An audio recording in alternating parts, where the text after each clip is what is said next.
We're going to explore this final week of our series, The Theology of the City, and we're going to explore what does it mean, what is the biblical concept of being a neighbor? It's kind of a Bible religious word or something like that, but it's also a word we use all the time in day-to-day life. What is the biblical concept of a neighbor? Especially, what are the unique challenges of being a Christian and a neighbor in the city, in a uniquely urban environment? And to kind of set the playing field here before we dive into the scriptures here, I want to show you a picture of a guy that you've probably never seen a picture of before. His name is Edward T. Hall, and he wears awesome hats and overcoats. First of all, let's just pay attention to that. Edward Hall, he was a professor. He taught at the University of Colorado and then at the Harvard Business School. And he was a cultural anthropologist or a sociologist, and he traveled around the world studying human cultures and various things. And basically what he's remembered for, he pioneered a whole field in studying different human cultures and specifically how different cultures view space in relationships between people. And the name that he gave this field was proxemics. Proxemics, which is as nerdy as it gets. I don't know, proxemics. I don't know if that puts you to sleep immediately or whatever. You probably never heard of this, but you actually have heard of it before. How many of you have heard the phrase personal space before? Like that, that guy's all up in my personal space or whatever. Like you're riding the bus and that was a violation of my personal space, right? You're familiar with this concept, personal space. You have the idea and even the phrase personal space in your head because of him. He coined the term, he coined this whole concept of personal space. And it's super interesting because he wanted to study the variations and how the idea of personal space is the same but also different in human cultures all around the world. And so he kind of through the years developed this drawing that's become somewhat famous. I don't know if you're into this kind of thing, but it's essentially the parameters of human personal space. And his basic thesis from going around the planet and studying all the way people of different cultures react is that there are essentially about 4 invisible boundary lines that every human has and is aware of unconsciously at all times. And the most basic kind of invisible boundary line is what he calls the boundary line around our intimate space, which is a foot to a foot and a half around us at any given time. If there was someone in that space who you don't want there, it's extremely disturbing, right? And you're very, very aware of that person in your intimate space. So right up the next level from that is what he calls personal space. It's intimate space. Personal space is anywhere from around a foot and a half and so on to about 3 to 4 feet out. So we're talking like about here. So this is personal space. You may or may not have invited that person into your space or sitting there on the bus, but humans are always aware of who is in that space at any given moment.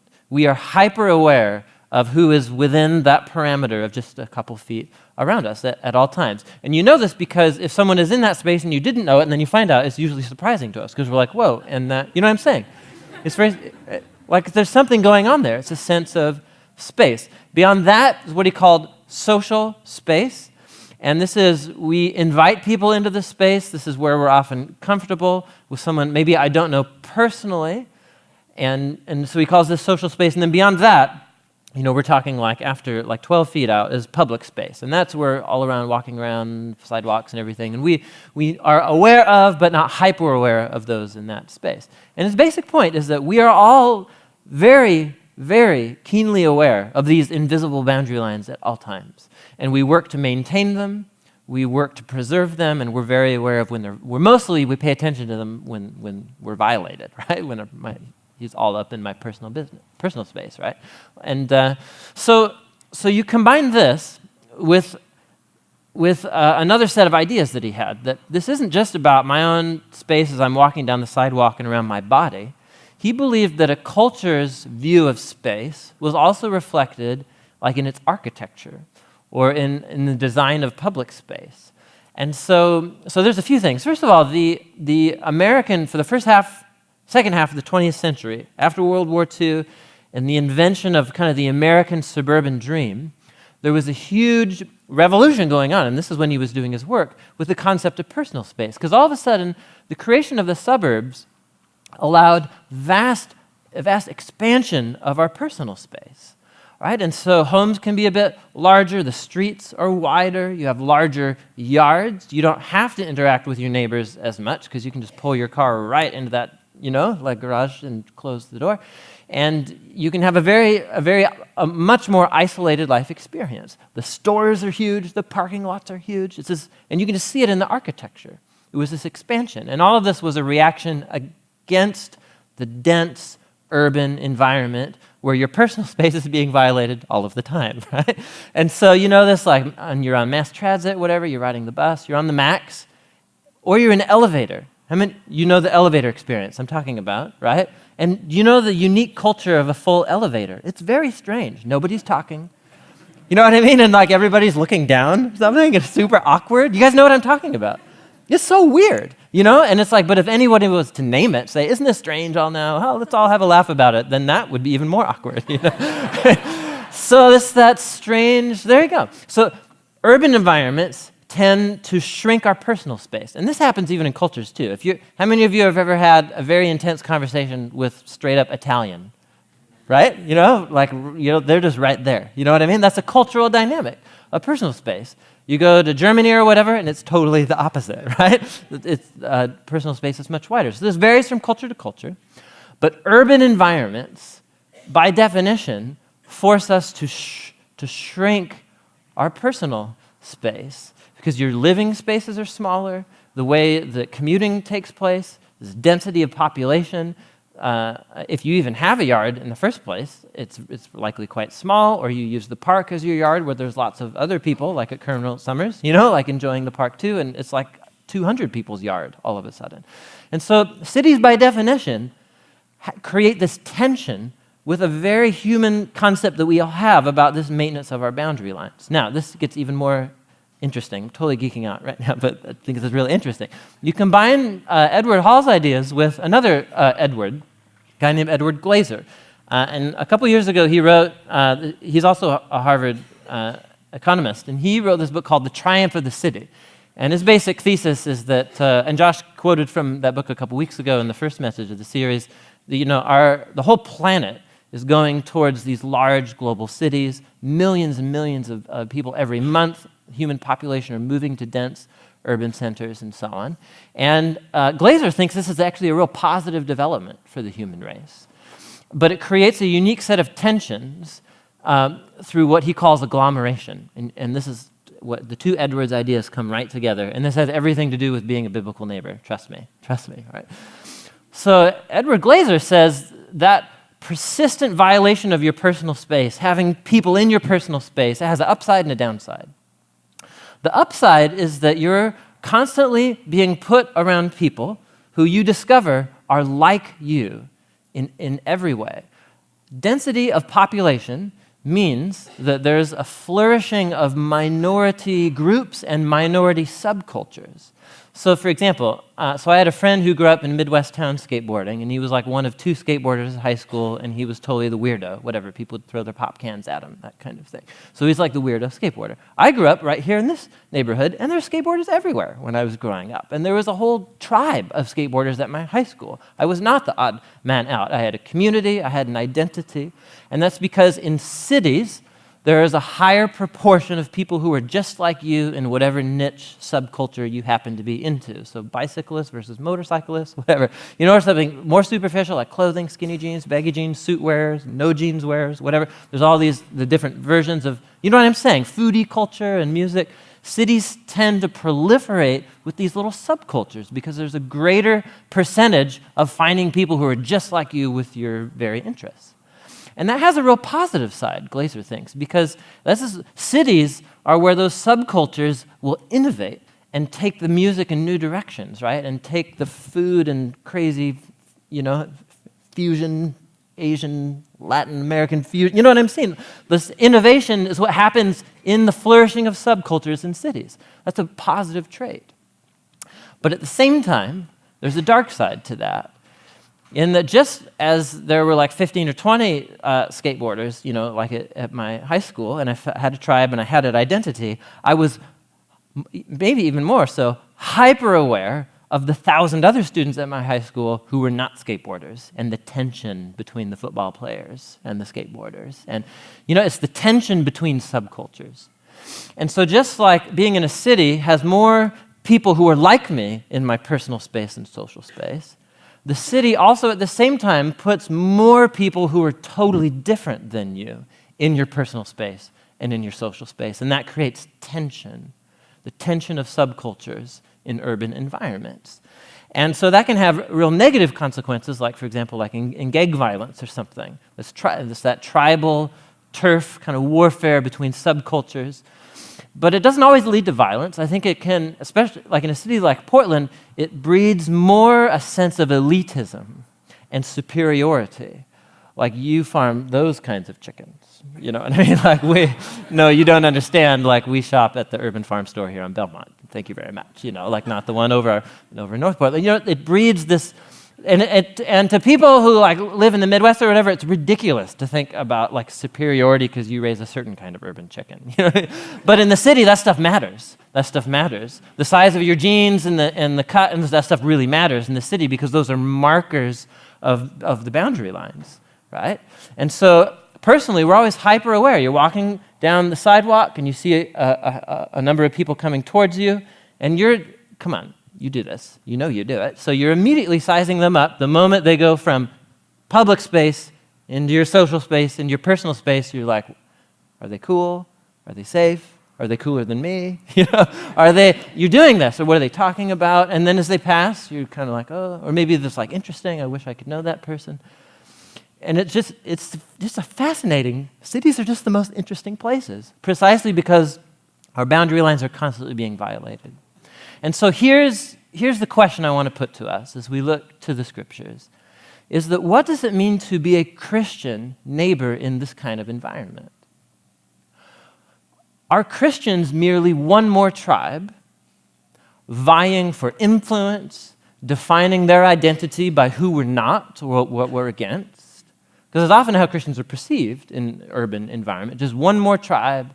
What does it mean to be a neighbor in this kind of environment?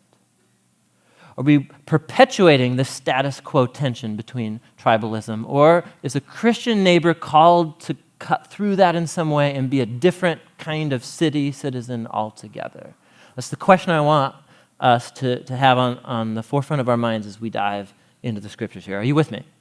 Okay, why don't you turn with me to the Gospel of Luke, chapter 10.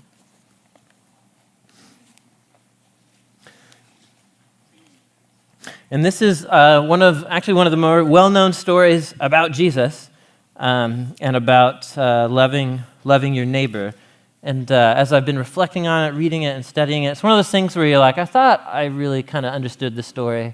And then I looked at it a second, a third, and fourth time and realized, holy cow, I had no clue what was going on in this story. So there you go. This is the story where Jesus tells the parable of the Good Samaritan. Let's start in verse 25, chapter 10. On one occasion, an expert in the law stood up to test Jesus. "Teacher," he asked, "what must I do to inherit eternal life?" Now, let's pause for a second. Sorry, I always do this. We get the story going, and then I force us to stop, so I apologize, but not really. So how many of you have a lawyer stood up to test him? Does anybody have lawyer in their translations? Yeah, a whole bunch of you. Okay, so an expert in the law or a lawyer. So what you need to do is get the concept of lawyer that we have, like in the legal profession and like in the judge and law courts and so on, and you just get that out of your mind completely. Get that out of your mind completely. That's not what law means here. Law is referring to the Jewish Torah, which is the first 5 books of the Hebrew Scriptures, which are like the foundation documents of Jewish life and faith and so on. This guy, he's a religious expert. He's a religious professional. So we would call him like a professor of theology, or we might even call him like a pastor or a priest would be the equivalent in our day, who had a whole education in Bible and theology and so on. That's this guy. And he hates Jesus. He doesn't like him one bit. Is this question genuine, first of all? Does he actually, is this the question of a tortured soul? Jesus, how can I be saved? Help me in some way. Is that what he's saying? No, he's testing him. And he's testing him because Jesus has been going around for eight pages so far, according to this Bible here, 8 pages, announcing the kingdom of God, saying that there's a new thing happening. The God of Israel is showing up in a new way to fulfill his promises, to rescue, to save his world. And Jesus was saying, that's happening in me. Jesus' claim was that when people turned to him, put their faith in him, committed to follow him, that he would be their source of healing and rescue and salvation. And this really made people angry in his setting, because in all of his Jewish contemporaries, the way they saw the world, the way that you get into God's personal space, so to speak, right, as a first century Jewish person, would be you go to the temple, you offer sacrifices, you say your prayers, you obey the commands of the Torah, you go to synagogue. That's how you know you are marked as a person who gets to inherit the world to come and eternal life, and that you are in God's family, so to speak. And Jesus is waltzing around saying, yes, but all of those things that you've been doing actually point to me. He was making himself the focal point. If you want to be accepted into God's personal space, so to speak, and experience the healing love of your Creator, believe in me and follow me.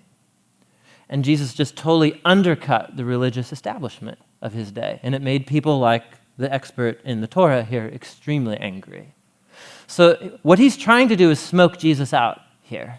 He's trying to ask him a question that will provoke him and force him to say something heretical, like, I'm the Son of God, believe in me. Something, right? He wants him to say something so he can say, false teacher, like that.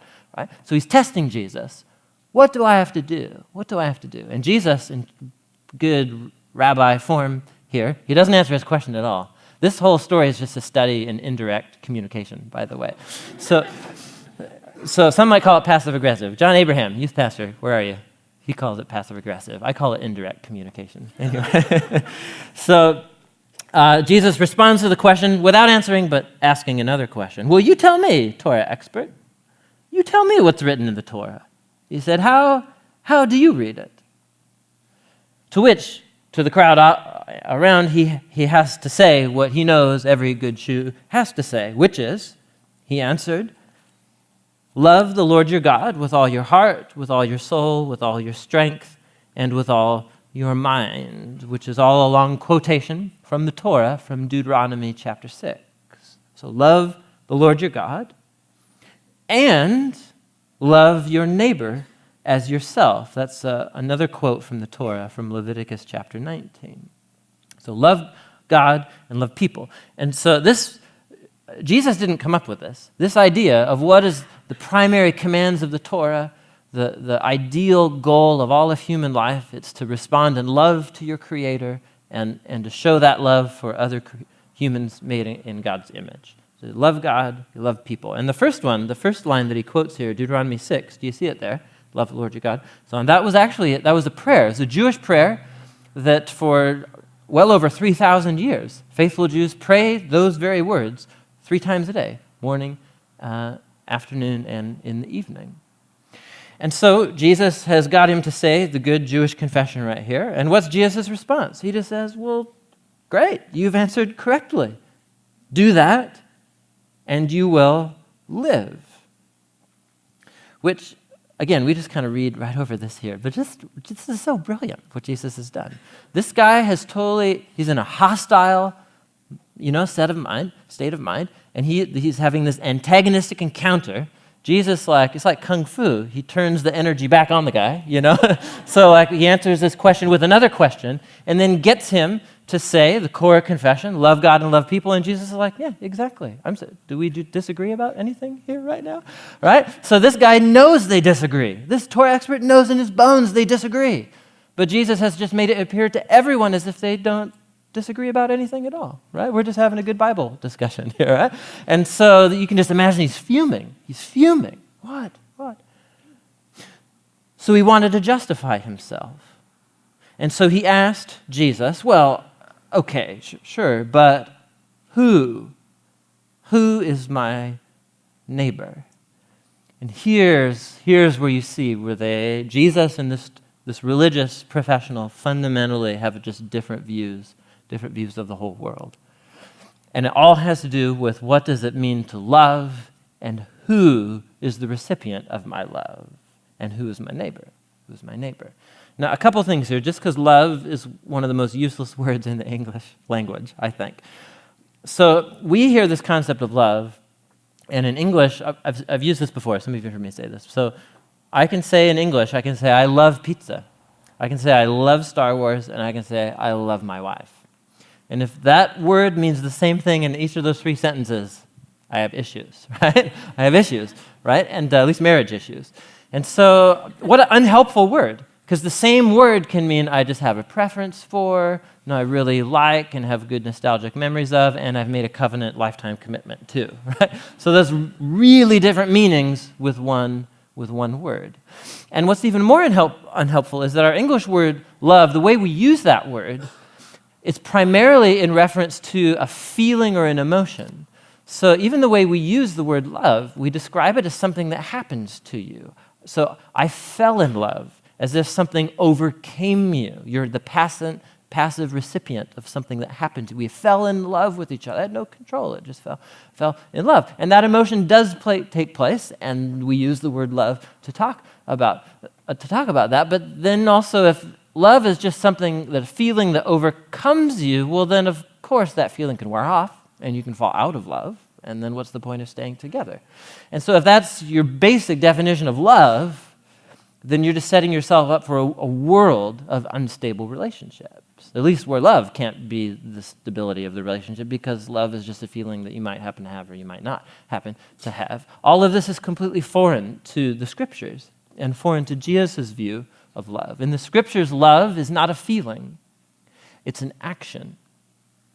And specifically, it's a choice that you make to act to seek the well-being of another person regardless of how they respond to me and regardless of what I get out of it.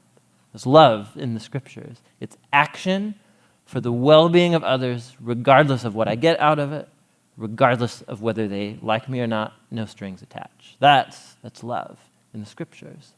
And this is the basic calling of human to respond to our Creator in that way and to reflect that towards other humans made in God's image. And for Jesus, this is his fundamental vision of human purpose, is to love our Creator and to love other human beings. And the Torah expert just said, well, yes, I believe that too. But now you're beginning to see, he's hedging. He's hedging because he's really interested in Edward T. Hall's, even though he never met him. He's interested in those boundary lines, right? Because what he wants to know is, okay, all right, that's what I'm called to do as a human being, but who counts? Like who gets to be inside of my social space and in my personal space and my intimate space totally will be down to show love towards those people, because the people that I invite and want in those spaces are people who are like me. But what about those people? Right? What about people from that tribe? Kind of not down with having to show love and loyalty towards it. You can see that's the assumption under his question. His point is, you can see his question, who is my neighbor? What it shows us is that he sees the world as two kinds of people. My neighbor and not my neighbor. Right? And that's it. Either neighbor or non-neighbor. There's two kinds of people. And Jesus just has a fundamentally different view of human beings. And instead of going into a lecture about it, instead of laying into this guy about it in perfect form here, he tells a short story. And it's one of the most memorable stories in the history of literature, really. Let's read it in verse 30. In reply, Jesus says, there's this guy, and he was going down the road from Jerusalem to Jericho, and he was attacked by robbers. They stripped him of his clothes, they beat him, and went away, leaving him half dead. Now let's just pause real quick here, because Jesus' listeners, their imaginations are filling up with little scenes here, little pictorial scenes, because this is a very notorious and familiar place to his listeners, the road from Jerusalem to Jericho. Jerusalem's at a pretty high elevation for there. It's about 2,500 feet above sea level. Jericho is almost a 3,000-foot decline to a few hundred feet below sea level, down by the Dead Sea. And so it's this long decline through the hills, and the type of hills are kind of, I don't know, I'm a geek, so I like to show you this kind of stuff. But the way that the hills from Jerusalem to Jericho work themselves out, you can see exactly what he's talking about here. So on the upper left, you see it's kind of this flat land from Jerusalem through these initial hills. You can see the road there winding. This is one of a handful of roads. They're not that wide, like 10 to 12 feet wide. And then you have to descend into all those valleys and ravines. And here's a typical one right here along, they're called wadis, because the rainwater has etched away these paths deep in the hills over the millennia. And so these are these roads, and they're isolated. They're the perfect place for people who are going to mug or rob or jump people and so on, because if you have like an isolated person going down the road, you could totally like be on them, mug them, take all their stuff, leave them for dead, go back up the hills, and 2 turns up the road, no one can hear or see a thing. And so this was like the dangerous road. This was the dangerous passage. This is the place where you don't want to go at night or whatever. And so Jesus brings this to people's imagination, this dangerous place, and a story that's been told 100 times in their minds. A guy going on this road, he gets jumped, they leave him half dead. Let's keep reading. Now, a priest just happened to be going down that same road. And when he saw the man, he passed by on the other side. So to a Levite, when he came to the place and he saw him, he passed by on the other side. But then a Samaritan, and this is the point for Jewish readers, you like boo or something like that. Boo, the Samaritan, boo. As he traveled, he came upon where the man was, and when he saw him, and you're expecting him, oh, he passed by on their side too. No, different response. He had pity. He had compassion on the man. Now, even good storytelling form, like 3 guys go into a bar. You know, this is a very typical kind of form of telling the short story here. And so he has a priest and a Levite who are religious professionals. And these are the colleagues. What priests and Levites, they worked in the temple, priests with animal sacrifices, Levites like were grounds and maintenance for the temple and so on. And in their off time, when they weren't on their rotation, they were to immerse themselves in the Torah. They're Torah experts. So instead of actually like getting in the Torah expert's face, he just tells a story about people who are associated to the Torah expert, right? So once again, passive-aggressive, indirect communication, whatever way you want to see it. So he mentions these 2 guys, right? This would be in our culture like saying a Catholic priest and a Christian pastor. But then he picks a 3rd figure who would be an extremely controversial suspect figure in their day. So Samaritans were like super distant, super removed, 1/8 Israelite. It was a group of people that split off from the Jerusalem Jews. They had intermarried with people of the land, and they were completely at odds with the Jews from Jerusalem. There was sometimes violence between these groups. There were 2 tribes, and they had very clear boundaries around them, and when those boundaries were crossed, there was often violence and a lot of trash talk between Samaritans and Jews. And so Jesus picks a priest, a Levite, and a Samaritan, which is, I don't know, you're supposed to spit or boo or something when you say that. That's the idea here, is that would be the view of the listeners. It would be, like, think of a figure in American culture right now who is no sympathy with, they're often demonized in the news and media or something. So it would be like a Christian pastor, a Catholic priest, and like a Muslim cleric or something like that. It's just controversial. Everybody's like, what? No, that's what Jesus is doing here. He's picking a controversial figure and making them the hero of the story. The Samaritan, as he traveled, he came to where this man was. And when he saw him, he took pity on this half-dead man. He went to him, he bandaged his wounds, he poured on oil and wine. Then he put the man on his own donkey. Then he brought him to an inn, and he took care of him. The next day, he took out 2 denarii, which is like the equivalent of like 2 days' worth of work, 2 days' wage. You work for 2 days, you have 2 denarii in your hand. And he gave those to the innkeeper, saying, look after him. And when I return, I'll reimburse you for any extra expenses that you may have. This guy goes over the top, right? There's all kinds of things going on. At personal risk to himself, this is a dangerous place. but he totally stops and takes however long it's going to take to revive this guy. He uses his own resources, expensive resources, right? Oil to like soften any scabs or whatever, wine as a disinfectant because of the alcohol. You can imagine him tearing up some item of clothing that he owns to bandage him, puts him on his own donkey, and then takes him to the inn. And it gets even more intense because he essentially leaves an open tab at the inn and saying, whatever expenses else that rack up, like I'll totally cover those. The Levite and the priest, they just walk right by, but the Samaritan, he over and above the top, generosity and compassion, and everybody's like, whoa, what's he doing with this story here? Now, the best part comes, verse 36. Jesus turns the question back again to the man. He says, now you tell me, which of these three do you think was a neighbor to the man who fell into the hands of the robbers? Did you get it there? There's a little twist, a little subtle twist in the question. Did you see it there? What was the Torah expert's question to him? Who is my neighbor?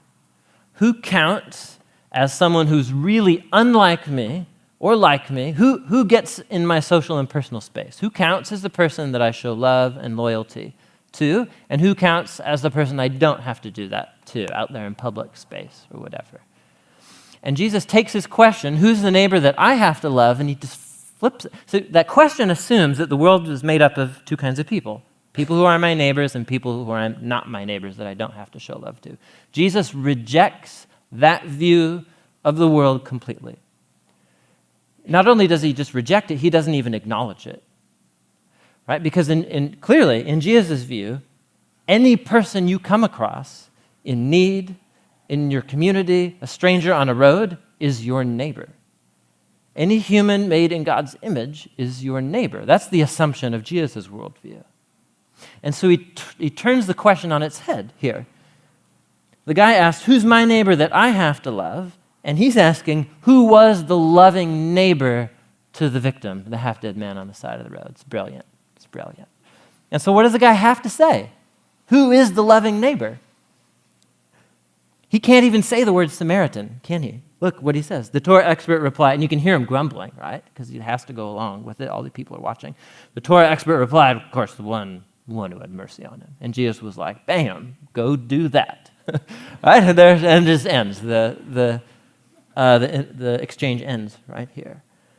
And so you can see what happens. Jesus is not only rejecting his view of the world, that there's my tribe and that tribe, and he's rejecting any sense that I find my identity based off of who I'm not or what I'm against.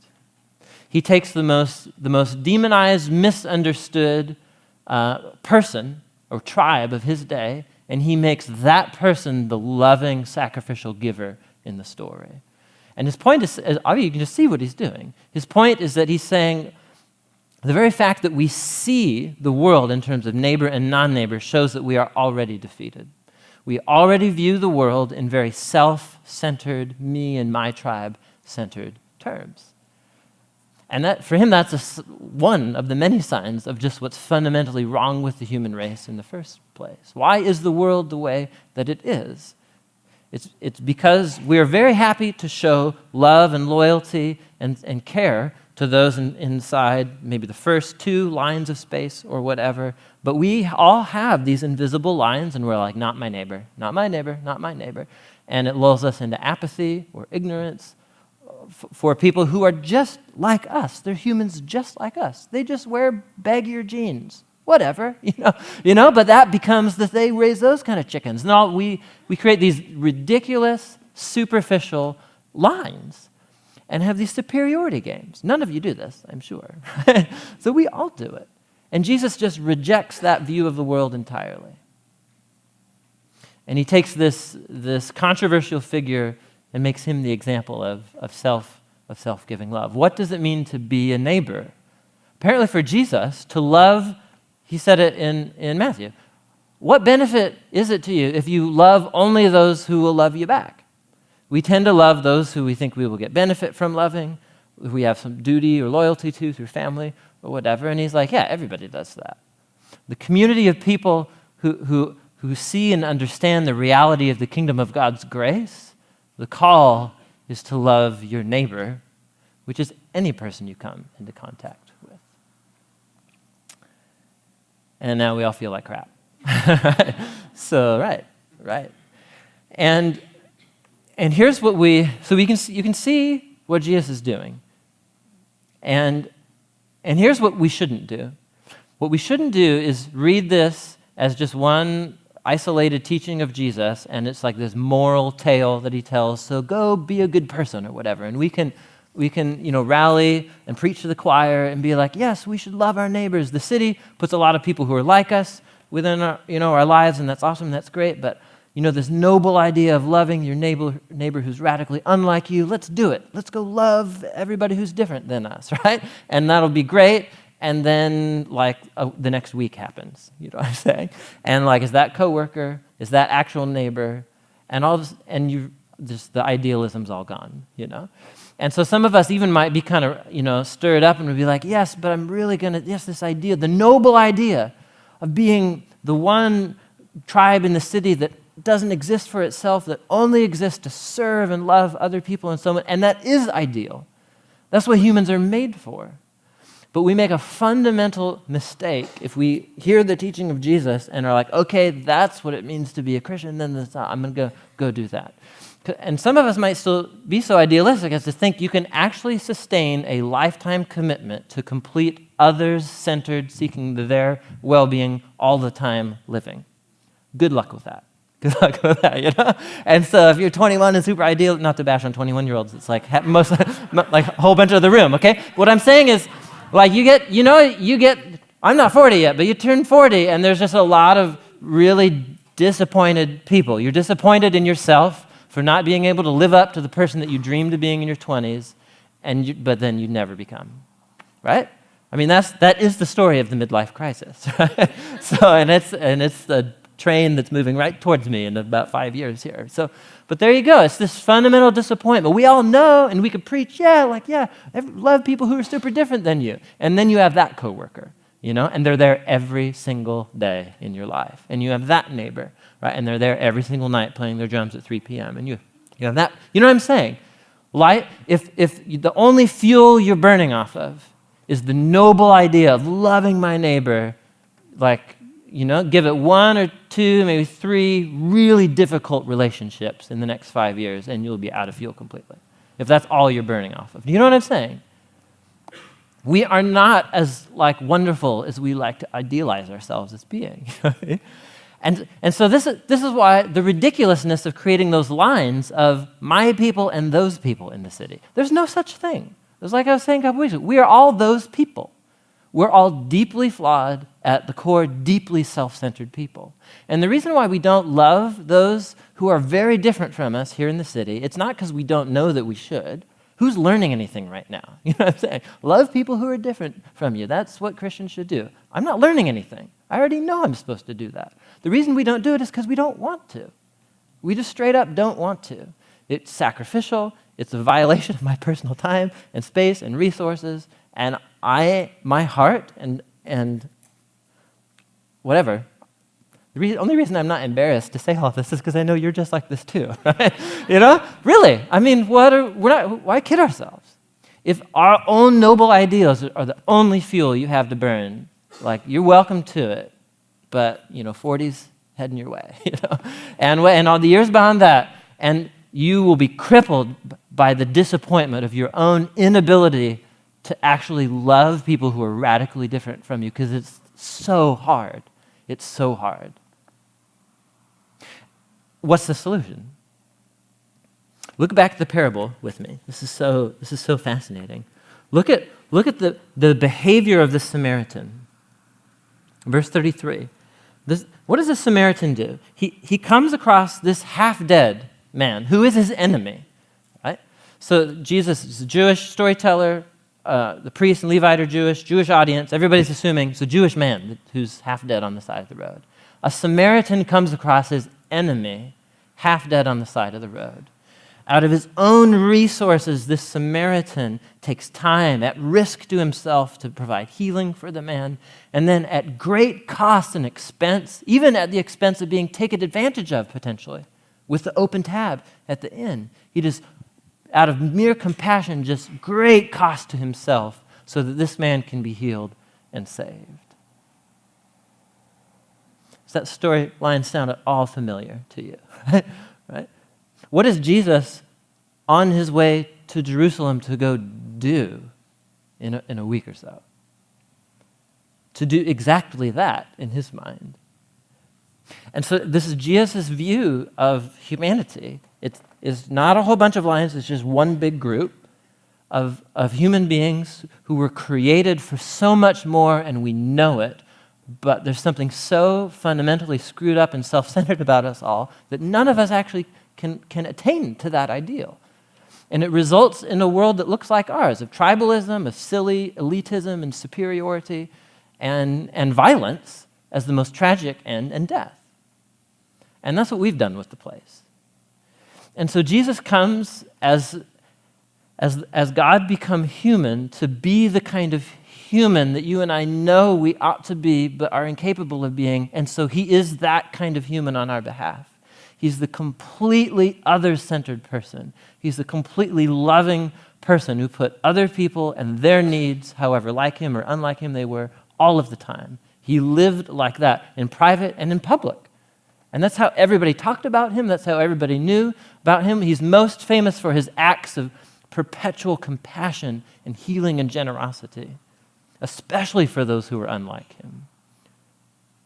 And so on the cross, the whole meaning of the cross is that in his life, he lives as the kind of human we're incapable of being, and on the cross, he actually absorbs into himself the pain and the sin and the mess that we have all made of this place through our self-centeredness and tribalism and violence and so on. And he absorbs it into himself, and he conquers it with his love.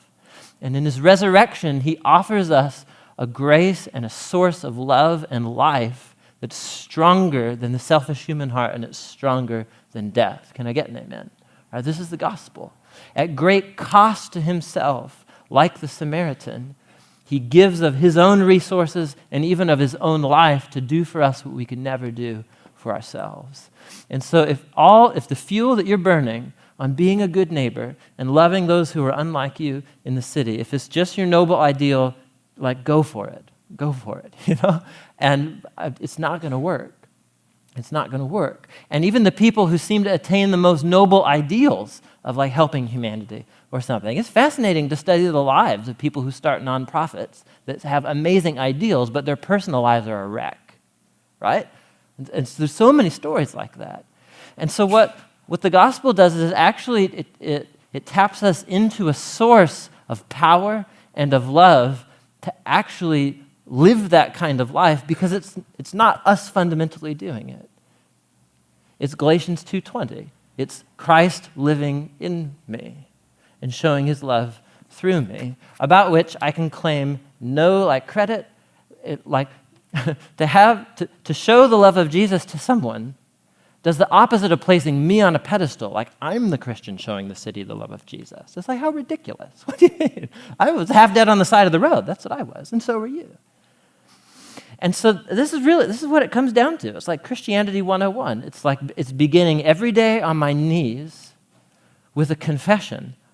I'm selfish, I'm self-centered. I know that coworker's coming. Like, here we go.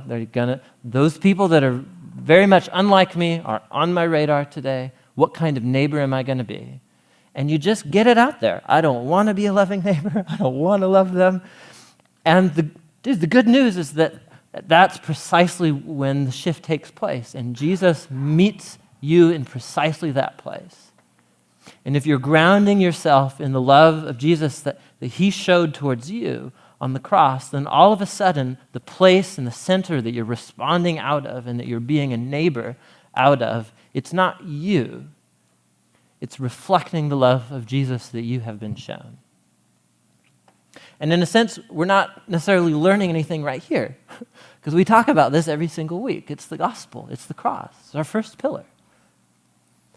But I think it's fundamentally impossible to be a loving neighbor who is others-centered more often than not without having the power and the love of Christ being the fuel that's motivating that kind of life.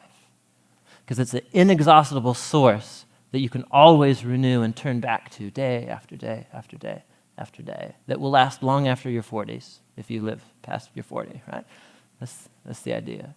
And so, I mean, this is not theory, what I encourage you to do for the time that remains, we all have those neighbors in our life, Living in the city puts you around people who are like you, which can allow you to shield yourself from people who aren't like you.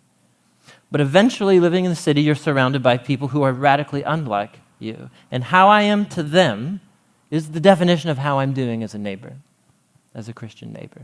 And so you know who those people are in your life. It's that coworker, right? It's that roommate. It's that actual neighbor. It's that guy who hangs out at your park or whatever by your house. We have these people in our world that we can't stand. And how the kind of neighbor I am to them says a lot about me. And the moment I'm tempted to say I'm a horrible person, I'm a failure, and it's like, okay, well, that's part one. Part two is to remind yourself that Jesus, at great cost to himself, came to us half dead on the side of the road, and at great risk to himself, he provided for our healing and saving. And this is the good news. Amen? Being a good neighbor as a Christian has to be rooted in a source of love that is outside myself. And so as we gather here tonight, as we gather every Sunday, as we come to worship, as we come to the bread and the cup at various stations around the room, and these tactile symbols reminding us of this act of unconditional love that Christ has given to us. And so, I just encourage you, get those one or two people in your head it's difficult for you to be a good neighbor to, and to just spend time before Jesus, allow his love to remind you of who you are, and let that be what calls us to go back out into the city and to be a source of love. Amen? Amen. Let me close us with a word of prayer.